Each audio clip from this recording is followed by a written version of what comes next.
people are they're always looking for like shiny new objects. They're thinking like, what's going to get me to the next level? How do I get more followers, more views? And I guess the desire or willingness to take shortcuts is the biggest flaw. Like Yeah. that's what screws you up in the end. And it's in everything, right? Like business, investing, building an audience. It's the same concept, right? Like you take shortcuts, might work short term, but you eventually lose because Yeah. you get exposed eventually. It's time to get inside your own head. Begin with the psychology behind your behaviors and fuse it with an acute understanding of self-awareness, emotion, storytelling, body language, and more. Then look at it all through the lens of the latest neuroscience research, broken down to its most digestible form. And you've arrived. Enhanced messaging, deeper connection, heightened influence, and a greater impact on the world. Welcome to the neuro side of influence and leadership with Rene Rodriguez. Welcome, everybody, to the Neuro Side of Influence and Leadership podcast. I am Rene Rodriguez, and today I am finally starting to bring on some special guests, and I'm really excited about today. I've got, not only is he a good friend, somebody that I've known his brother and him for a long time, but somebody who I have turned to during this sort of shift in how content is, and somebody who has been the person that I go to. And I'm just going to be cut right through the noise here and really tell you that this is the person that I think understands it. And here's why. Before I bring on Neel, and you can see him there smiling at me as if you're watching this live on Facebook or listening to it in your car. But I watched him just over a year ago when he called me and he said, "I'm starting over." And I said, "What do you mean?" He said, "I'm starting over. I am going to go to zero, and I need to do this right. I need to do it without buying anything. I need to do it organically. I need to know that this process works." And I have watched this guy grow his account. I remember when he got to 10,000, I was like, "Dude, how'd you do that?" He's like, "Oh man, I'm just creating content." And he started saying these things that I was like, yeah. And then he get to 25. I'm like, "Dude, what are you doing?" He's like, "No, man, I'm figuring out all this stuff, and I'm doing this." And all the stuff he's saying today, he was saying back then. And I watched his count to get to 40 and then 50 and then 60. And then we talked and I was like, "Dude, how'd you get to 85, 90,000? He goes, "Dude, I'm going to be at 100 in 2 weeks." I'm like, "How do you know?" And he's like, "Just watch." And that was right before our AmpCon event. And I was finally, and he'd been begging me this entire time, and me like an idiot not listening, said, "Rene, you have great content. You've got great videos. You got everything, but you're doing it wrong." And with the amount of people telling me I'm doing it wrong, I didn't listen to him either. And so finally I said, "All right, we're going to do a case study. We're going to do 3 videos together, and we're going to follow your little method." And we're going to follow what it is you do. And if we can see a significant impact increase, we will get you on stage and we'll do as a case study with what my videos used to be and what happens with this method. And lo and behold, we did 3 videos and we had several 1,000% increase. He's got the numbers there, but I was sold.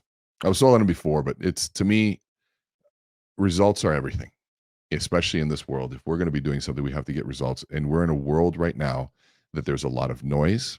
There's a lot of people with no depth that have gotten a lot of attention. And I've been saying this for years, that at some point, the sustainability of that just doesn't work. The truth comes out in the end. If there is no depth, we're going to figure it out, because those that have depth are going to figure out the little secrets. But then by then it's going to change, and we're going to have this conversation again. So until then, Neel, good to have you on, brother. How are you? Thanks, man. Appreciate it. Yeah, you hit the nail on the head. Like you got to be. People are. They're always looking for like shiny new objects. They're thinking like, what's going to get me to the next level? How do I get more followers, more views? And I guess the desire or willingness to take shortcuts is the biggest flaw. Like Yeah. that's what screws you up in the end. And it's in everything, right? Like business, investing, building an audience. It's the same concept, right? Like you take shortcuts, might work short term, but you eventually lose because you get exposed eventually because things change, or the audience figures it out. There are no shortcuts, and that's, I mean, you look at anything. I mean, you were already successful as a loan officer and running a mortgage business yourself, and you took, people you told me, so Rene, people forget I've been posting content since when? 2018. 2018. Okay, so that's You're looking at the 4-year mark, 4 years of posting content, and 3 of those years it didn't work.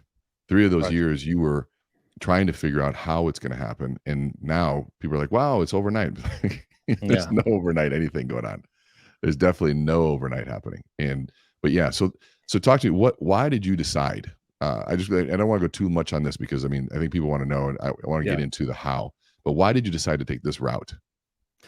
So I think I was just stuck at a certain level in business, and anybody who's been in real estate or mortgage or any of that stuff for a longer period of time understands the struggle of being in a sales cycle business, meaning that you're getting leads, you're closing the leads, it's very transactional, and then you move on to the next thing, and you're only really as good as like your last month's pipeline, or like what do we have on Right. the books this week, and that's your value, right? So I just felt like I was running on a treadmill, and then I was like, you yes, you can make some money, but at the end of the day, you have no, like, I didn't feel like I had any much value to the marketplace, right? So all this years of experience in helping people.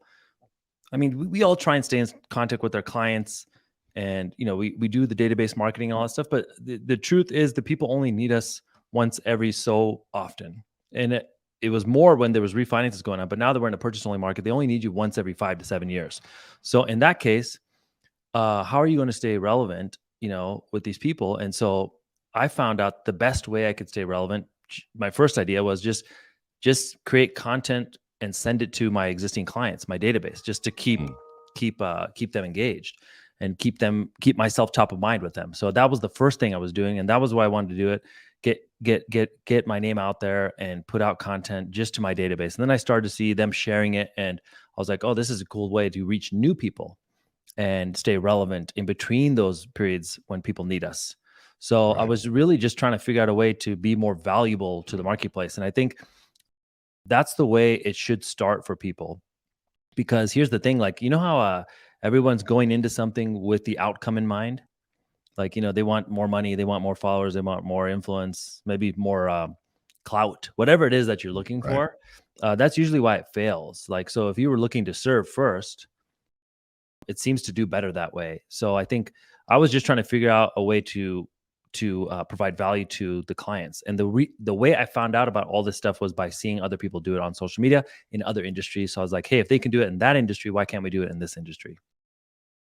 I feel you, man. And I think that, for those listening that aren't in the mortgage industry, this isn't a mortgage specific conversation. This is a how do you communicate idea and brand utilizing video and social media.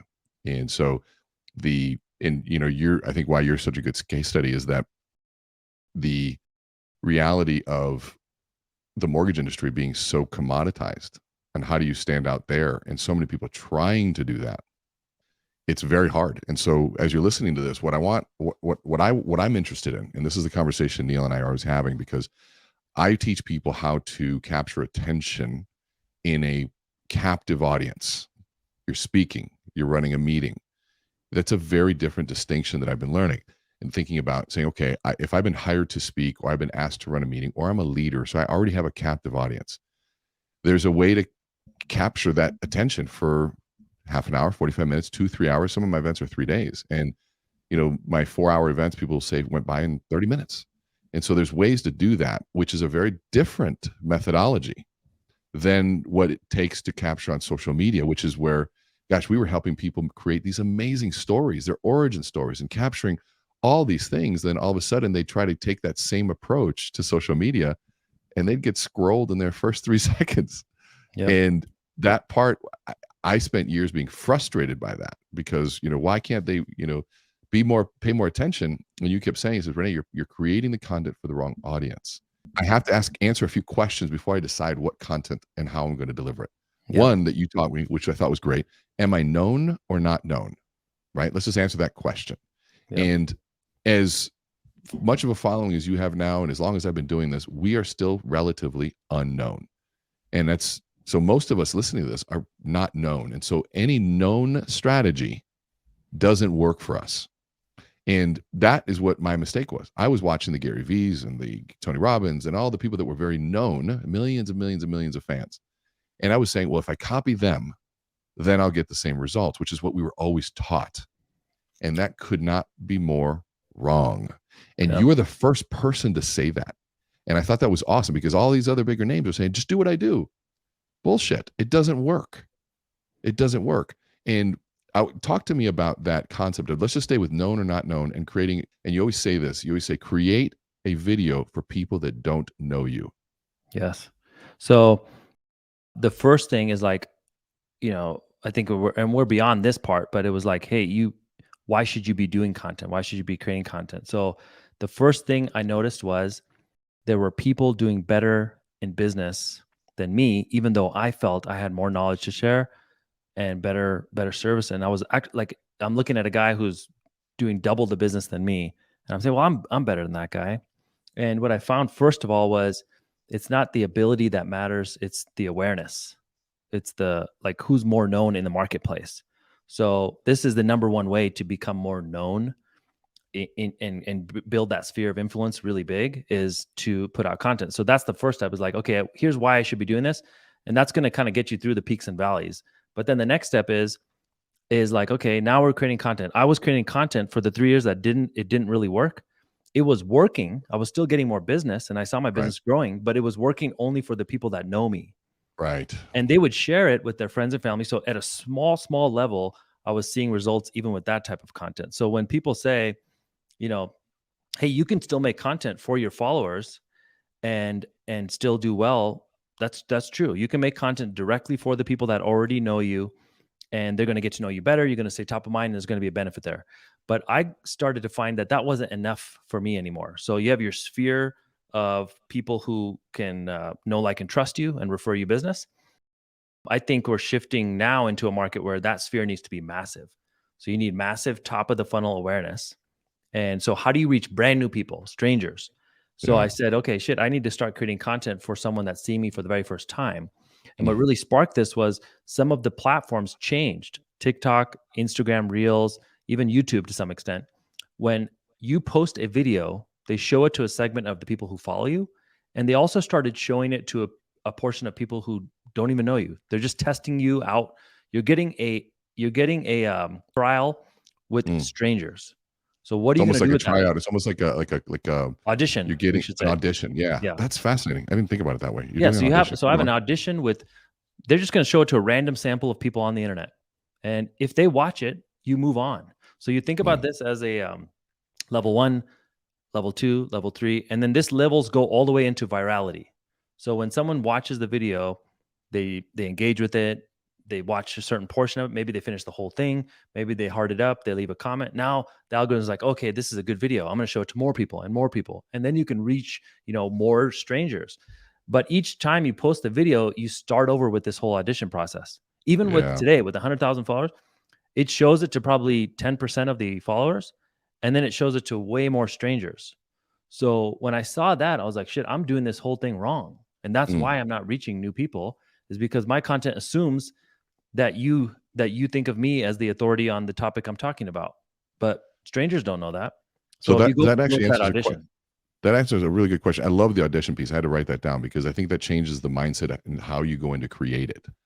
and And you the probably, and thing, Renee, we're probably on auditioning with our people too, even the ones that know us, yeah, because their true. attention is under attack. It's a Yeah. fire hose coming at them. So it's like, hey, even of the people I do know, like, and trust, I only have a certain bandwidth. So who's going to rise to the top of that group?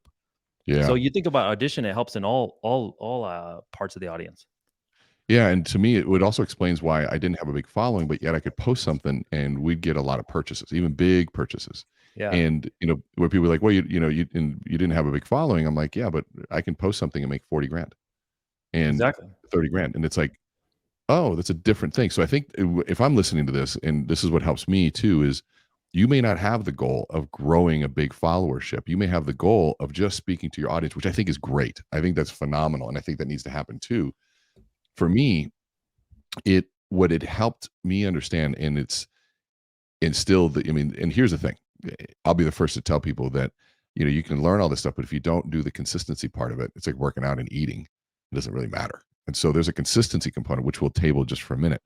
But it helped me realize, like, saying, okay, there is a place for somebody like me in this, because I got frustrated with the To me, it was really shallow content. It was very cliche. It was all platitudes. It was all clickbait. And to me, there's an ethical part of it that just I struggled with. It was a moral, like values based piece that I'm not here to trick anybody into anything. And it bothered me. And so, but then I started seeing, and to be honest, one of my favorite sources of content is TikTok because it knows me. I made a joke yesterday. It's like nobody knows me better than TikTok, right? Because Yeah. it knows what I like and it's feeding me neuroscience and it's feeding me magic tricks and because I love that stuff. And now it's teaching me about Einstein's theory of relativity and in a short way. And it's like, okay, so then there's a new challenge of how do I get to the point really quick in this environment. But now, and this is why I can't wait for you and I to talk about this because this is something you and I have been wrestling with. And now there's so many people copying your style. And I see videos, I'm like, oh, there's one of Neel's guys from Content Day. Oh, there's another one. And now it's saying, okay, so what's the next innovation? Because for me, as much as I love that, I think there's a way for somebody with my style to do that. And it doesn't change the fundamentals. You still have to hook them. You still have to have a title that gets them and captures their attention. You got to solve a problem and tell me why I'm watching this right away. But I think there's room for so much innovation to do it differently. Yeah, you said clickbait, and you really shy away from this because I remember we were writing some scripts, and I was like, "Hey, what's the goal of what you're teaching?" Well, the goal was to grow your business. Okay, if we dumb that down, what does that mean? It means make more money. And you were like, "Well, I don't want to say that because that's clickbait." And I'm like, "Well, why do people want to succeed in business?" Mm-hmm. For initially, it's the financial success, right? So there's always this balance between clickbait and substance. Yeah. And it's a fine line, but I think you kind of have to have both in mind. So we don't want to go so clickbait where it's all about the getting the view and then there's nothing there. Well, I But think you the difference was when you said, "What's the number one reason?" And I'm like, "Really, number one?" I go, "Do you know what my network would tear me up saying, really, yeah. number one, Renee? Did you do the research? Is that the empirical data?" And I So then said, you can and then you I can go, basically you can I said, balance that and say That's what one I of said to you. I the said one one of of, and you go, yeah, that works too. And so I think the point of that is that you can still don't throw the baby out with the bathwater in this. yeah. You can find your style within the process. Keep Yeah. going. So Sorry. you want the balance of clickbait and substance. So you want people to watch the video. And here's the thing. If you said, "Know what? I'm gonna go out on this I'm not going that way. I'm gonna rise above all these weak content creators and I'm not going to do any of that clickbait hooks and stuff like that." Well, then you're not going to speak, you're not going to reach anybody. So Yeah. that's the problem. So you have to make a choice. Am I just going to reach my sphere and maybe a little bit beyond that if they share it? Or do I want to reach the masses? So in this case, we need to create content for the masses and then narrow it down once they have them. So once we have them. So for example, you could use short form content on TikTok and Instagram to get them in. Now I found that there's a certain number of those people that want a 40-minute video on the same topic that you did a 30-second Right. video on. They will go watch the entire thing on your YouTube. They will subscribe to your podcast and listen to all the episodes every day on the way to work. So by doing this strategy, you're now opening the door to these people to you. Like they get to find you. So you've auditioned, you won the audition. Now you get all the benefits of having them in your network and your audience. Well, I think the piece that and I want to, because a lot of people that listen to my podcast aren't, some of them can be older, right? There's some that are executives and CEOs that really could give a shit about capturing an audience. And so I want to define terms: short term versus short form versus long form content. I know this is fundamental basic stuff, but Yeah. too many people talk about content, short form, long form. And there are a lot of people who be like, oh yeah. And they don't know what it means. Short form, define it for us. So I would say under a minute. Under a Under a minute. minute. Yeah, I'm under a minute video, or even in written format, it's a tweet. It's a Okay. tweet. Perfect. Yeah. And so then I And would then say that adding on top of that would be short form done in a way that captures the attention and hooks you right away. It's because correct. I was doing short form content by clipping up long form content in a shorter way, which is wrong It unless I'm works, known. but I mean, it's good, Unless but I'm known. only if somebody knows you, right? So it's like Yes. if you were So to it works for clip the people this, that know me. if you were to clip this podcast, they'd be like, "Who's this Indian guy with the cap on, and who's the bald guy?" And then they wouldn't know why to watch it, right? Right. So if we started off with a hook, then they would know. So if you said, Renee and I are going to teach you this. Today, Mhm. Renee and I are going to teach you how to get influence so you can grow your business. Somebody might want to watch that clip, but usually clips from long form don't have any context. They're just clipped out. And Right. so you can still post those, So but they that's just why don't perform as well. that was my question for you too, because I was watching those people that do, like, they hold the video up themselves and they're like, and they point to a little sign, and then they cover the camera with their hand and it turns into long form. It's almost like they're using that video of themselves as the hook. Here's why you need to watch this, and then do that hand transition, and it goes into a long form clip of them on a stage or somebody in the middle of an interview.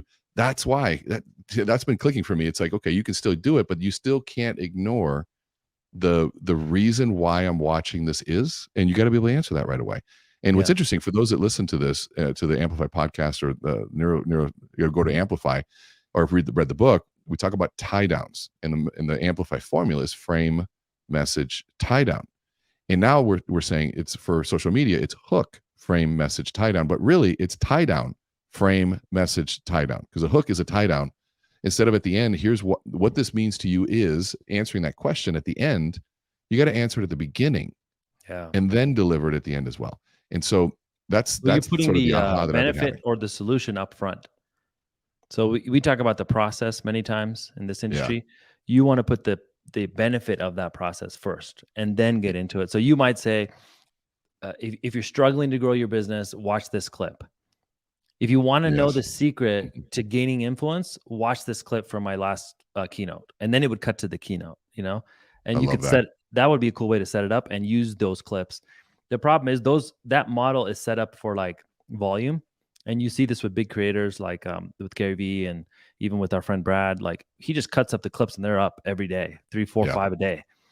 But he's put up so much volume and put in the work for so many years that people know what they're watching, essentially. And then even Right. with him, you started to notice a lot of these guys started to put written titles. So there's a verbal hook and then there's a written hook. Written hook. And the written hook either appears above or in the middle, and it shows you why you should want to watch this clip. Right. So everybody's trying to capture that attention. People are scrolling, you got your thumb going up and down on TikTok or Instagram, and what everyone's trying to do is get the thumb to stop the Mhm. scroll. So how do we stop the scroll? It's with a good verbal hook and a good written hook. Right. And once you get bigger, you could skip the verbal hook and just go straight for the written hook. And then Well, it's funny. people One of watch the it. third video I did with you was one, because we did 3, or we did 2, and I did one on my own using your process. Yep. They got great. I mean, your editors did it. It looked fantastic. I mean, the what do you call it? The editing was really cool. And then I'm like, okay, I'm just gonna do it in an airport. And I put my AirPods in. It was super loud, and I used the hook written, and you could barely hear me. That video to this day has more views and shares than the other ones because of Because the the topic was good. yeah, because it was about money, and I was so pissed. I was like, who Yeah. cares? Well, because the but it's problem like, is let's get deeper with them for sure. But in the beginning, you got to, what do they want? Everybody wants to make more money. They yeah, want the secret. There is no secret, but they want the tips, the right. hacks. I noticed Well, that's this. what. I So noticed let's go even the back to hooks with the word hack or trick yeah. perform more than Well, when you don't something say I that. think that you do is really good, and this is something, because I'm constantly on ethical watch for this stuff, Yep. and because I run as fast as I can from it. But you have a sub hook Yeah. that I thought was really, that kind of saves you. You say, here's how the rich don't pay taxes, and then the next phrase is, now everything I'm going to show you is 100% is 100% legal. And so you're answering that sort of subconscious question of, how am I avoiding taxes? Isn't that legal? And the next thing they hear is, now And by everything the I'm sharing way, with you is everything is 100% legal. We're just following the right. tax code. Or by So the you're way, capturing their double check attention. with your CPA or whatever. Yeah. Yeah, capturing their attention, and then covering the reality that this is ethical, this is moral, this is good, right? So I mean, that's a whole art in and of itself. But the piece that we were just talking about in terms of like having that written and the verbal in that, which I think is really fascinating. It's, for me, it's like I just started sounding like, my parents, like, the 90s music was the best. And, it's like, Renee, yeah, it was good, but it's a different time, and either I grow or I get outgrown. And that is reality for those listening here, that as we do or don't want to be a part of this world of video and social media. Now, I'm a proponent of social media being a part of your brand strategy, a part of your marketing strategy. It's not everything. And so there's so many other opportunities to do things that fit your world, simple newsletters. I mean, if you got a good one, then watch it. a phone call, a text message, right? A handwritten note. All those things go with it. And now in social media, within this, how do you find, and this is a question I want to challenge people with, there are fundamental things that can't change. Just like if you go to the gym and you want to lose weight and you go to the trainer and they say, hey, I want to lose weight and get stronger. They go, great. I want to see what you're eating and I want to see how much you're working out. And you go, yeah, I tried that last year. I want something fresh. There is no fresh when it comes to fundamentals. And these Yeah. are the fundamentals of video and in social media when you're not known. Those are see the criteria. It's not just Yep. here are the fundamentals of social media. No, these are fundamentals in social media when you are not known and you're trying to capture a new audience. All of those factors play into this description. You have to have some sort of hook. And you So you let's talked, yeah, go you ahead. talk about this too, Renee, is the hook is important, but then also what are the things you want the audience to know? So like let's just say, for example, you're better at XYZ. You have deep expertise in something, right? And you want more people to know that about you because then they're going to respect you and they're going to treat you better. They're going to refer you more clients. It's just going to be better to do business with you because they respect you. So here's the thing I think people always complain about. There's this big complaint. Here's an example for the mortgage business. The mortgage business will say, hey, these guys at Rocket Mortgage or these online lenders, it's a call center. They don't care. You're just a number in the system. When you run into a problem, you can't get your deal done, right? So that might be true in certain cases, but where is the industry telling you what we do for you? What are, like what's the narrative? Like you talk about narrative gap all the time. Yep. So there's a narrative gap in everybody's business. Like what are you doing to tell people? So this is the way you can fill that. And then when you talk about this content stuff, like the hooks, a lot of like I've been telling people about these hooks, Renee, for a while, and some of the people are saying that they don't want to be categorized in that category of people who are doing this type of content. They think it's like downgrading their content. You know what I Right. mean? Like, and so I think you got to get over that because you're not going to reach anybody without the proper hook. Yeah, it's funny. I was mad about that too. And I was getting mad about why they weren't paying attention as I was scrolling through Instagram. And Yeah. the You probably irony of scrolled that, past great content, but we never well, saw it. Yeah. every time we scroll is a way of saying you didn't hook me. And that's what dawned on me. That Yeah. as much as frustrated as I was, it's about human behavior right now.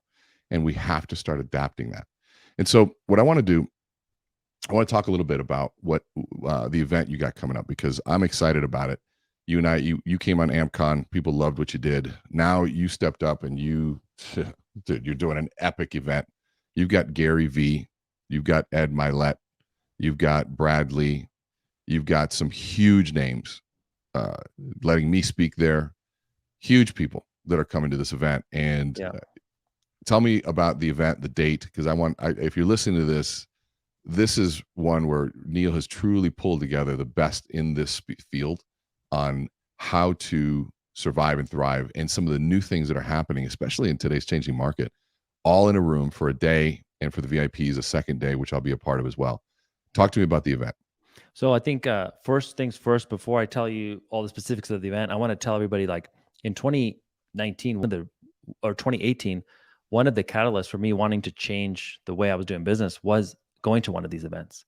So a lot of people think, it's what are they going to teach me? Well, it's not necessarily something that's going to blow your mind, but it could be. But also, it's just hearing it in the right place, right time. It's one person you meet at the event. It's one idea that finally clicks. And you may have heard it 6 times before, but you were in the right place to receive the information and it finally clicked, or you saw the application in your business. Or you get inspired with a new idea while you're there because you're away from your desk and you're with these new people that are all thinking the same way. So I think the value of events is huge. I know you're a big proponent of this. That's why you get people out of their day-to-day and into Amplify. Yep. Because, we can't jump on a webinar and learn this shit sometimes. You No. have to leave and go do something new.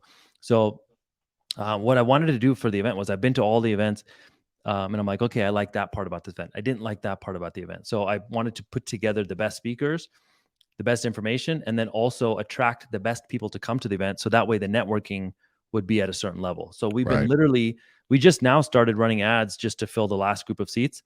But prior to that, the 400 or 500 people that were the first people to get in were literally me messaging people one-to-one and Right. posting on my social media to my audience saying, hey, I'm doing this really cool thing. Would love for you to be there. Here's why you should come.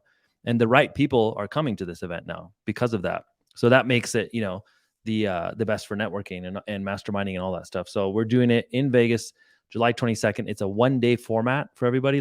There is a second day for VIPs, which is just a half day. But for most people, it's just a 1-day format. Come in Friday. You have a full day of great content and networking, and that's it. I mean, it's basically, there's no filler throughout the day. It's just all killer, no filler. All killer, no filler. And so we got, I think I put the banner up here. Oops, I follow you at Neel Home, but forward, it's like the forwardevent.com. And tell me, so you gave me a code, Renee Hookup. What's the code? How much is that code? So I think the ticket is $497, and that gives you $100 off of that ticket. And then also, if you're coming in from out of town, we have a great discount on rooms at Resorts World. The event is at the brand new Resorts World, which is the 5-star resort that just opened last year, late in 2021. It's a great place. If you haven't been there yet, this would be a great time to check it out. And most people are going to make a weekend of it. You come in on a Friday, and then you can hang out for the weekend. I think there's worse places to be for a Saturday and Sunday. Absolutely. So if you're listening to this, make sure you come to that event and follow Neel at Neel Home, Neel Home. And Neel, dude, I know we can talk about this forever, and I think we're going to do another one of these, but yeah, man, I like to keep these short and sweet and make sure we get some good content. I appreciate you, man, and I'm looking forward to the event. I'm looking forward to continuing to collaborate, especially what I think is going to be happening in the shifts of moving towards deeper, more meaningful content for people. And right now, it's good that we're teaching people how to hook and get people's attention, but like I've always said, we have to still focus on making sure that people are constantly looking to grow and learn. And like you said, if they can't talk about this over a beer for an hour, they probably shouldn't be hooking people to talk about a subject. Yeah, so that's the main thing. So, and if you're not there, if you're watching this or listening to this and you're saying, well, what do I talk about? Well, just become a student. Like, Renee, before he did his event, he did the thing for years, decades. Me, same thing. Like, I've been in the business. I'm talking about things that my personal experience in the industry, in investing, in real estate. So if someone's going to talk to you about investing in real estate, they should probably own some rental properties. They should probably have some experience with clients, right? So we're talking about things we know. And then what you just said is really important. Like, if you can't talk off the top of your head about a topic for an hour over a beer, then you should get to that point first before you start creating the content. Because I think even though you could probably do a 30-second reel, people are going to sniff you out eventually. Like, it's something weird. The subconsciously, they can tell who knows it and who doesn't know I think too is it's also a way to find what you're good at. Yeah. Go to the topics that you do have ethos, what we call ethos in, credibility in, and find those topics. And then what if somebody's listening to this? Unique lane. By the way, what if somebody's listening to this and they find themselves, maybe they're in the wrong industry? I mean, that might be a light bulb moment for somebody listening. Like, hey, I did this for the money. I don't really like this. But I love this thing. So if there's something else that as long as there's a practical way to monetize that, maybe you should start your podcast or your piece of content or your content about that. Because I guarantee you, if you're passionate about it and you're a student of it and you're an expert in it and you're always learning, you'll never run out of informational content ideas. Agreed. Like, I'll never run out of ideas for content. Renee will never run out of love it. Yeah, because you're constantly learning. You'll constantly learn and grow from it. You'll constantly keep searching. All right, brother. I appreciate you. If you're watching this and you had fun listening, you found value, like, comment, subscribe, share, all the basic stuff. And please follow Neel at Neel Home. Follow me at See Renee Speak. The Forward Event, forwardevent.com. If you want the code, it is Renee Hookup, RENE Hookup at forwardevent.com. Very clever, my friend. And I will be there along with all the other badasses that you've assembled.